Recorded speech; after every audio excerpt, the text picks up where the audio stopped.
Sa takot kong ganyan, yung dalawang bote na napasag ko sa likod. Oh my God! Kaya kung mapapansin mo lang yung nakastockings, meron akong dito, peklat na malaki dito sa likod nito.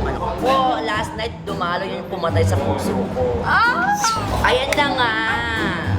Yes, bebe. May pag-usapan tayo ngayon about Halloween, syempre, di ba? Ikaw ba? Ilang taon ka na, be? 18. 18 pa lang siya, di ba sa edad mong yan, may mga na-experience ka na bang mga nakakatakot na mga story in your life? 23 na po ako. Pero sa 23 years of existence ko dito sa Earth, so far wala naman. Pero kasi uso yun sa isla namin. Maraming ganyan. Like? Mga kasi parang may barangay kasi doon ako nakatira. Ukoy ang tawag. Nagsali kasi ako doon ng Miss Ukoy. Tapos sino ko, bakit Ukoy ang pangalan? Yung pangit-pangit, Shuvetrata, Miss Ukoy, di ba? Shukoy pala. Marami kasi doon pala. As Shokoy dapat. Okoy dapat, pero Shukoy nangyari. Ukoy ang ginawa na lang nila ng pangalan. Kasi sa amin naman, ang Ukoy naman, kakanin siya, di ba? Parang gawa naman siya sa anong tawag yung kamoting kahoy. Tama? Oo. Ukoy. Ako naman, ano bang nangyari sa akin? Ang hindi ko makakalimutan, siguro nung elementary ako, bata pa lang ako. Parang dumadaan ako sa barangay namin, ganyan. Hapon, dapat hapon.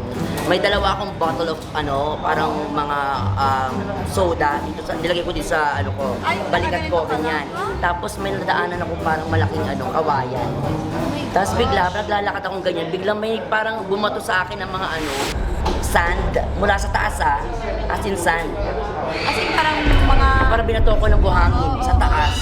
Ganyan. Tapos sa takot kong ganyan, yung dalawang bote na napasag ko sa likod. Oh my God! Kaya kung mapapansin mo lang yung nakastockings, meron akong dito, peklat na malaki dito sa likod nito.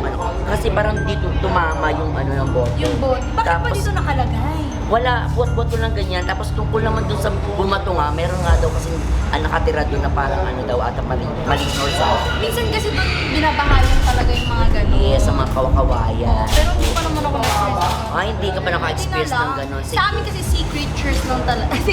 Dahil dyan, ibahin ko yung tanong about takot. Sige, ano na rin tatlong kinatatakutan mo sa buhay? Siguro ako, mawala yung parents ko.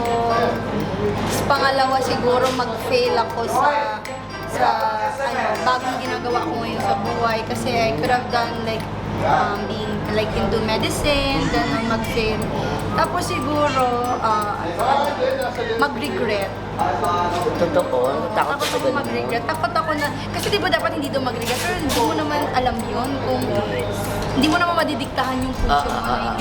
So mga ganun, puro lang personal Ikaw ba? Siyempre, gaya din sa'yo, number one, kung mawala ng mga mahal sa buhay. Oo, yun. Takot na takot ako dyan. Tapos pangalawa, mawala ng mga fur babies. Meron kasi apat. mga baby. Oo, hindi ko ma-imagine talaga pag nawala sila. At siyempre, tayo, di ba, practical, mawala ng pera, di ba? Ayun ba yun? I'm sure lahat kayo dyan oo nga, ba't pa hindi ko naisip yun? I'm sure Sa mga nagsasabi na money can't buy happiness. it can buy. Oo. It can buy happiness. Kaya Oo. magpadala po kayo, ayan Gcash po namin Oo, nandyan. ayan nandyan. Ay, dapat may QR tayo I-promote. dito QR code po guys, come on guys. Diba? I'm sure iba dyan may mga kinatatakutan, pwede nyo i-comment dyan at mag-usap-usap tayo sa comment section. Ano pa isang tanong ko sa inyo dapat? Yes, ayan. Anong plano mo this coming Halloween nga pala? Araw ng mga patay. Are you going home? No. Parang hindi naman holiday sa atin yung Halloween, diba? Totoo.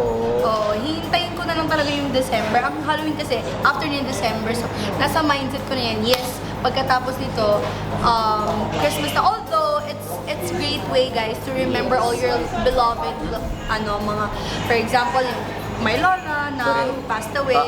It's time for me to remember her. Kahit hindi ako pumunta sa mismong puntod, siguro send my prayers, say my prayers.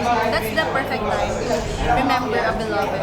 Ako naman mantra ko kasi kailangan mong dalawin yung mga namayapang mong mga kamag-anak ko mahal sa buhay. Kaya uuwi ako naman ng Zambales. Ayan, dadalawin ko mama ko kasi nasa langit na siya.